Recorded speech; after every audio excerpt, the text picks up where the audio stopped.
I'm delighted that throughout the morning, Philip Ingram MBE is with me. He's a former senior military intelligence officer. Hello, sir. Good morning. Isn't it great? We've got two people with the same accent in the studio together. I use the word advisedly, colonised the studio. Exactly. So we'll try not to go too Northern Irish. There is a real tendency when two or more are gathered together to get very fast.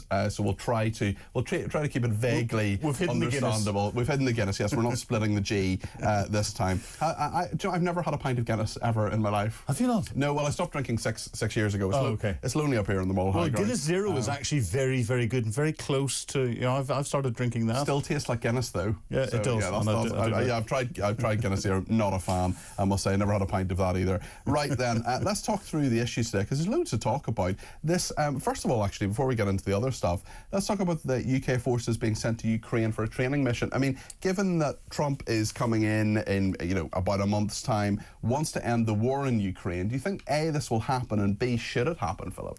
I think it may happen next year. We've got the UK making this statement and John Healey refusing to say it's not going to happen. Defence Secretary, the Defence Secretary. We've had Francois Macron, the French President, turning around saying NATO troops should go into Ukraine. And I think there's a slow but sure move to suggest that we're going to see a coalition of the willing moving into providing training inside Ukraine. Of course, we provide at the moment under Operation Interflex. That's an international operation based in the UK, bringing Ukrainian troops or Ukrainian civilians out of Ukraine, training them in to become basic soldiers and then sending them back to Ukraine. Logistically, it would be so much better if it could happen inside Ukraine, but there's a lot that has to be put in place. What about the fact that, at what stage are we, I know it's obviously a proxy war with Russia anyway, but at what stage are we actually assisting them? If we're in the country, is that, how does that sort of tally in terms of the essentially supporting them to a huge degree, and how would Russia view that? I'm not saying we should do anything because Russia says we should or shouldn't do it, but certainly the level of assistance, the money, £3 billion a year that we give Ukraine, I mean, is this a good idea? Well, it's a developing idea, and I think we want to get serious about helping Ukraine to defeat the Russians. We are pretty serious already. And we are serious already. And I think this is all aiming at Donald Trump coming in. It's amazing how all these things are coming in as he gets closer and closer to his inauguration. There are three conflicts around the world. Europe with Russia, Ukraine, the Middle East blowing up, and Southeast Asia with what China's doing in his expansionism in Southeast Asia and threatening Taiwan. We can't expect the Americans. Donald Trump's going to say America can't take on all three. So it's going to turn around to Europe and say, you need to deal with or take a greater lead in what's going on inside Europe with Ukraine and Russia. And this is one way of doing it. But we have to then think about what if the Russians fire ballistic missiles into the training camps and kill British soldiers or British and French soldiers or anyone else that's in there? Do we then impose a no-fly zone over part of Ukraine? Do we split Ukraine in, down the centre, and we have the west of Ukraine is under effectively NATO or a coalition force control, including the airspace, and the fighting happens in the east? We don't take part in that. A lot to come in this. And then we're hearing political statements out of the Ministry of Defence, and it's frustrating. At the same time, John Healey announced £225 million going to Ukraine to help support this training. He suggested it's UK defence money. It's not. It comes out of the International Fund for Ukraine. That's administered by the UK, but on the board there's UK, Norway, Netherlands, Denmark, Sweden, Lithuania, and Australia, New Zealand, and Iceland all contribute to the fund.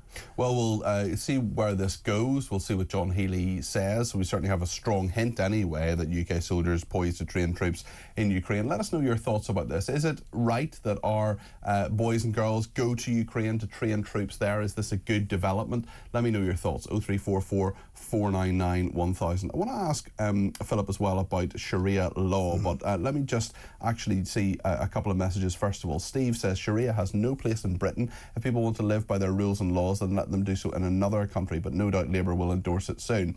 Ian says, I think Sharia law is much wider than women's rights. You cannot have kangaroo courts. This issue you should be discussing is why these people think Sharia law has any jurisdiction in this country. Yeah, it is a lot more than women's rights. There's no doubt about that, but that's just one aspect of it. And you have an absurd situation where you have people being able to marry or divorce just by simply saying divorce 3 times.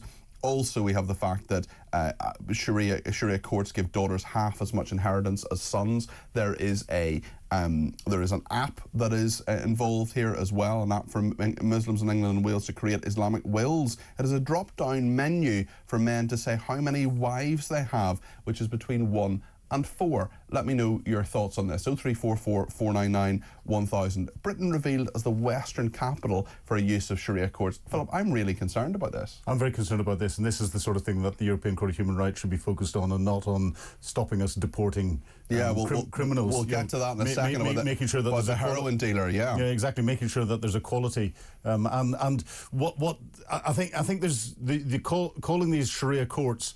They are rules that are being set inside a particular part of our society. It doesn't usurp then the national rules. So if someone is married through the normal legal process in the UK, the Sharia courts can't dissolve that marriage. They can say you two can separate in the eyes of the community, but they then have to go through the formal divorce process and legal process. But it's one step up the rung of a ladder to completely inappropriate behaviour. And we're the Western capital here. This is happening far more in the UK than any other Western country. There's a big investigation in the Times today, and I think that there's a very interesting.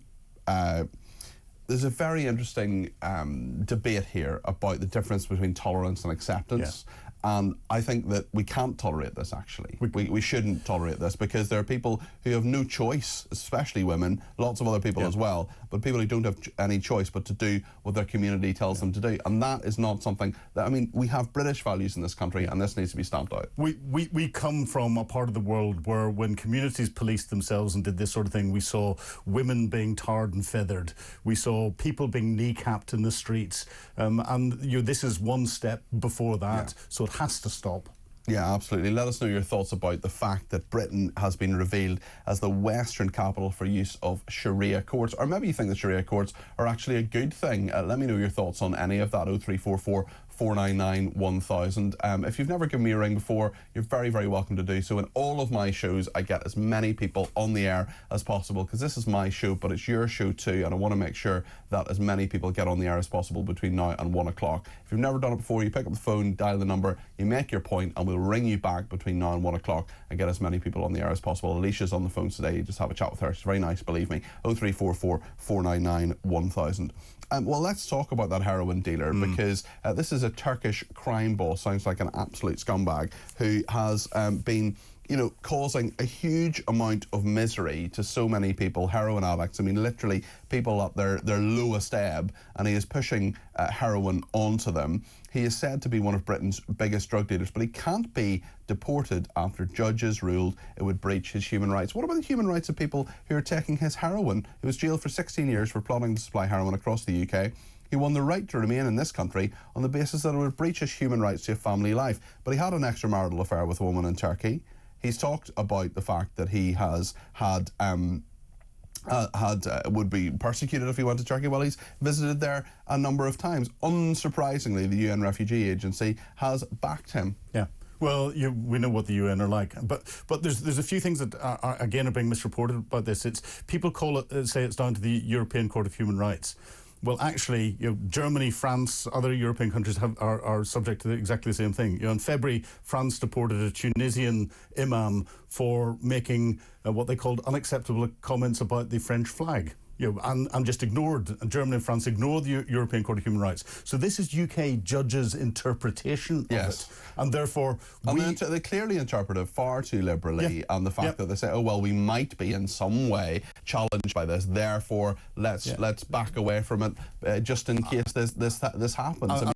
There are other countries, as you correctly say, Philip, who go, do you know what, stuff this for a game of soldiers, let's deport them, we'll deal with the consequences. Yeah, exactly, and this is where, if our judiciary can't get their act together and be more robust in dealing with people who are a threat to society, because the police are saying he remains a threat to society. Yes. Then the Home Office says he remains a threat to society as well. And therefore, what the Home Office should do, as part of the government, is bring in more legislation to compel UK judges to come down much harder on individuals and get rid of them. We shouldn't, as UK taxpayers, have to pay for them. If we can't afford to pay the WASPy women, we can't afford to keep foreign criminals in our prisons. And also, the problem problem with foreign criminals in our prisons. It's a capacity issue as well, isn't it? I mean, we could really solve that problem. Although there are issues around that, aren't there, in terms of saying, well, actually, if we deported him to Turkey, would he actually serve time in prison there? Or are they going to take him because of these exchange agreements and so on? It's a tricky one, but nonetheless, to me, with this scumbag,